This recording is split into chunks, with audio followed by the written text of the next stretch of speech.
Hello. I know it's already February, but I have been waiting for this planner to arrive for maybe 3 weeks now, and I think the lesson here is that I have to get my planner way earlier ahead of time than I think.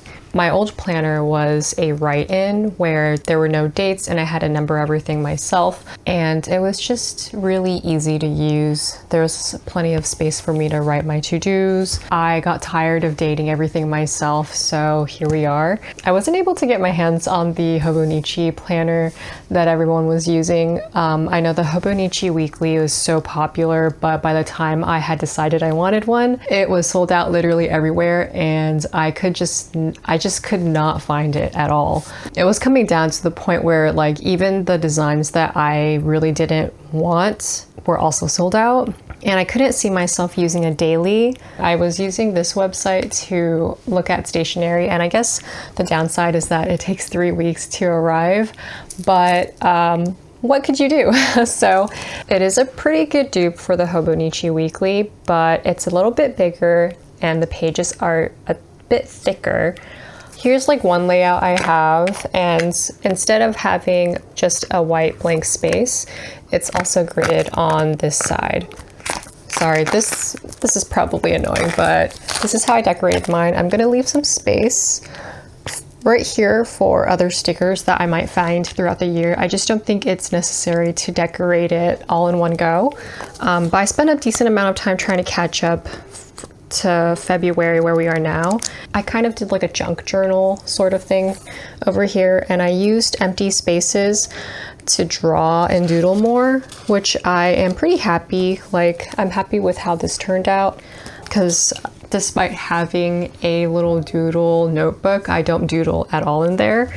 And I think there's just this pressure of like having to make it be good, you know? When I am not satisfied with a drawing, like it doesn't look good, or there's like a mistake that I wish I didn't make, I will just usually rip the page out, but I cannot rip the page out here. So if there was something I drew and didn't like, I will basically plaster another sticker over it. So this is the spread for this first week of February, and over here I have like a habit tracker, other trackers for like my goals, just to kind of keep a record of how well I'm doing, things that I'm currently reading, watching, and listening to. And I'm also going to start tracking what I'm buying, because that is something that I used to do, but I haven't done as much lately, and as much lately as in the past couple of years. Let's go to my goals. Last year I had a couple of goals and New Year's resolutions. I think I achieved about half of them. The other half I did not, but I have reasons for not really getting to them. Reasons, maybe they could also just be excuses, but I just, in the end, decided that they weren't that important to achieve. That's totally reasonable, because if I were able to achieve all of those things, I don't think I would have been in the best mental health space. But that doesn't mean that I can't do those things this year either. I'm going to adjust these goals a little bit. The main point of having goals or New Year's resolutions is so that I can always work on improving myself. Like, there are always things that I want to do, but I always end up putting things off. By having some sort of deadline, I'm able to actually achieve those things instead of just having that as an idea and thinking, oh, that would be nice if I could do this. I'm just not really good at fulfilling my goals unless I have a timeline for it. So for this year, I want to clean weekly. Instead of saying clean more often, if I say clean weekly, then I know exactly when I have to clean, and I know that I have to do it by a certain time. This year I'm gonna track protein. It's just gonna be like a goal I have, because before I was tracking calories, and I guess I still want to track my calories just to see how much I am eating, but protein is kind of something I need to track more. Another thing is that I need to start tracking the water I drink, because I really don't drink that much water.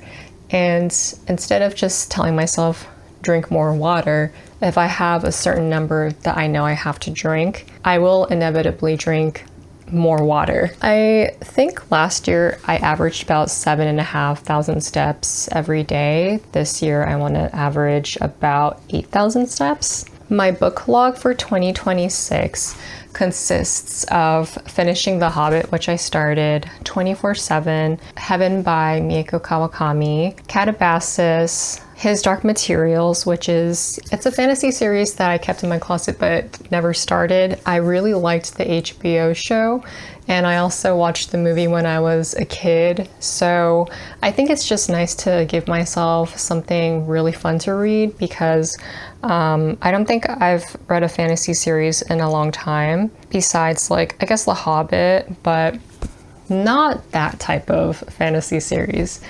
And whatever other book I might be forgetting, it'll be this one. I do want to learn a song on guitar and keep it in my memory, like not forget it. It'll be an incentive to not get my nails done so often so that I can cut it and keep it short. My goal this year is to clear out the pantry since there's just so much stuff. I'm kind of running out of space. Working on Sora's dog training, he could use a refresher. I need to reteach myself how to manage his training.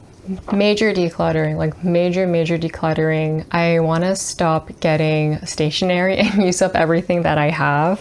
I want to listen to more music. I canceled basically a lot of the subscriptions I've already had, and Spotify is one of them. I've just been listening to ads, but I want to get off of that and move on to a different music platform. I even got like this CD player off eBay just so I could listen to the CDs I actually have. I don't necessarily want to build up a collection because I just don't have that kind of space to be collecting so many CDs. I miss having physical media, but I don't necessarily want to acquire more physical things unless I know I really like the CD album and I know it's going to change my life or something. I don't really want to have more things. This last year, or maybe the past couple of years, it's been really hard for me to connect with music. Like I can recognize whether a song is good or whether I enjoy it or not, or if I don't really like a song or if it's just mid, but I feel like I'm just enjoying music a lot less than I used to, and that's kind of sad. That sucks. I have mood swings where I'm really into a song and I'll listen to it on repeat for a really long time, but I can't recall the last time my heart was soaring when I listened to a song, and I really miss being able to enjoy music that deeply. So I think I'm going to be on a journey trying to really stop putting music just in the background. I want to listen to YouTube playlists less, because if you ask me the last song I liked on my Spotify, I wouldn't be able to tell you because I am putting music in the background too much and I'm just not listening with intention. So I want to treat it as more of a valuable experience rather than just something that is secondary to my life. I do want to make a personal website. That just seems like something that might not happen, but I do know kind of where I want to put it. I know what I want to put on it. I just think having a personal website would be really cool. Like I miss the MySpace days or Neopets days where you could really customize your homepage and put like little flying GIFs all over, or changing the mouse cursor. Those days where you had to learn HTML made coding feel so accessible to everyone, and now you just don't really get to do that on any of these social media sites or platforms anymore. I really miss being able to do that. I want to start tracking recipes that I like. Sometimes I'll go through recipes and try things out, but I'll never remember what I actually tried and what worked for me or what didn't, if I used a substitute for an ingredient. Nowadays, I am so lazy to make food and I don't even really want to eat sometimes. So just having something that is a great go-to and having that recipe on hand just seems really convenient. I think we're gonna start doing that. My boyfriend made like this cute little book for me to write recipes down, and I'm gonna try to use that a little bit more too. You might have met me at a very Chinese time in my life.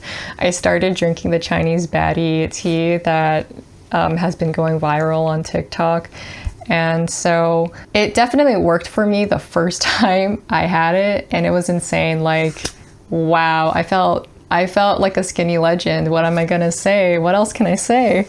I think I'm gonna practice doing that. And plus, it's a really good way for me to get more water in the morning because, as you already know, I don't drink that much water, but it's gonna be a good habit that I start this year. Well, those are all of my goals. We'll see next year whether or not I achieve them. Also, another thing I wanted to say was that I might not be vlogging as much just because I want my vlogs to have quality content in it. I don't want to just vlog like random things like me going to the supermarket. Like, I don't think those things are really that fun, to be honest. So if I'm gonna make a vlog, I want it to be with more purpose, you know, something worth having in my vlog. And before, I was just vlogging so that I could put a video out, but I no longer want to do that. I'm getting really tired of editing. I'm like so tired of editing and feeling like I have a deadline for a video that's not even that exciting. So I'm no longer going to be putting out videos monthly, only if I think it's worth putting one out, because yeah, I just don't want to make something less fun for myself when it used to be fun for me, you know? So I guess that's kind of it. Thank you for watching, and I don't know when I'll see you guys next, but it'll be some other vlog. Yeah, thank you for watching.